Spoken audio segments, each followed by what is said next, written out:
বিকেল ৫টা থেকে ভারত পাকিস্তানের যুদ্ধবিরতি জানালেন বিদেশ সচিব। অপেক্ষার অবসান, অবশেষে ভারত পাকিস্তানের যুদ্ধবিরতি। আজ শনিবার বিকেল ৫টা থেকে দুই দেশের মধ্যে যুদ্ধবিরতি কার্যকর হলো। কিছুক্ষণ আগেই মার্কিন প্রেসিডেন্ট ডোনাল্ড ট্রাম্প সোশ্যাল মিডিয়ায় ভারত পাকিস্তানের যুদ্ধবিরতির ঘোষণা করেন, যা ঘিরে জল্পনা ছড়ায়।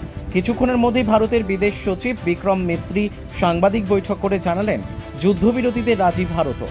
শনিবার বিকেল ৫টা বেজে ৪৫ মিনিটে সংক্ষিপ্ত সাংবাদিক বৈঠকে বিদেশ সচিব জানিয়েছেন ভারত ও পাকিস্তান সরাসরি আলোচনা করেছে।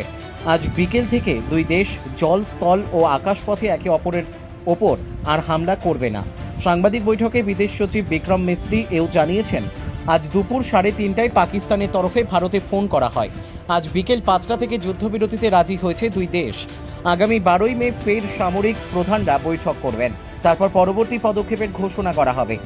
পাশাপাশি সোশ্যাল মিডিয়ায় পাকিস্তানের উপপ্রধানমন্ত্রী ও পররাষ্ট্রমন্ত্রী ইশাক দার লিখেছেন, ভারত ও পাকিস্তান যুদ্ধবিরতিতে রাজি হয়েছে। দেশের শান্তি ও সুরক্ষা বজায় রাখতে পাকিস্তান দৃঢ় প্রতিজ্ঞ। যুদ্ধবিরতির ঘোষণা করেছেন পাক প্রধানমন্ত্রী শেহবাজ শরীফও। ভারতের বিদেশ মন্ত্রী এস জয়শঙ্কর এক্স হ্যান্ডেলে লেখেন, ভারত এবং পাকিস্তান দুজনেই একে অপরের বিরুদ্ধে অভিযান বন্ধ করল, তবে জঙ্গিদের বিরুদ্ধে ভারতের লড়াই জারি থাকবে। গত ২২শে এপ্রিলে পহেলগাঁওয়ে জঙ্গি হামলায় ২৬ পুরুষ পর্যটকের মৃত্যুর ১৫ দিনের মাথায় অপারেশন সিঁদুর ভারতের। গভীর রাতের অন্ধকারে পাকিস্তান ও পাক অধিকৃত কাশ্মীরের ৯টি জঙ্গি ঘাঁটি গুঁড়িয়ে দেয় ভারতের সেনাবাহিনী। এরপর গত দুদিন ধরে দুই দেশের মধ্যে উত্তপ্ত পরিস্থিতি তৈরি হয়। অবশেষে আজ থেকে সংঘর্ষ বিরতির ঘোষণা করা হলো।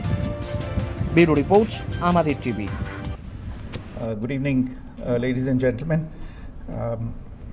I have a very brief statement to make. Following that, as you know, there will be a briefing by my colleagues from the military. The Director General of Military Operations of Pakistan called the Director General of Military Operations of India at 15:35 hours earlier this afternoon. It was agreed between them that both sides would stop all firing and military action on land and in the air and sea with effect from 1700 hours Indian Standard Time today. Instructions have been given on both sides to give effect to this understanding. The Directors General of Military Operations will talk again on the 12th of May at 1200 hours. Thank you.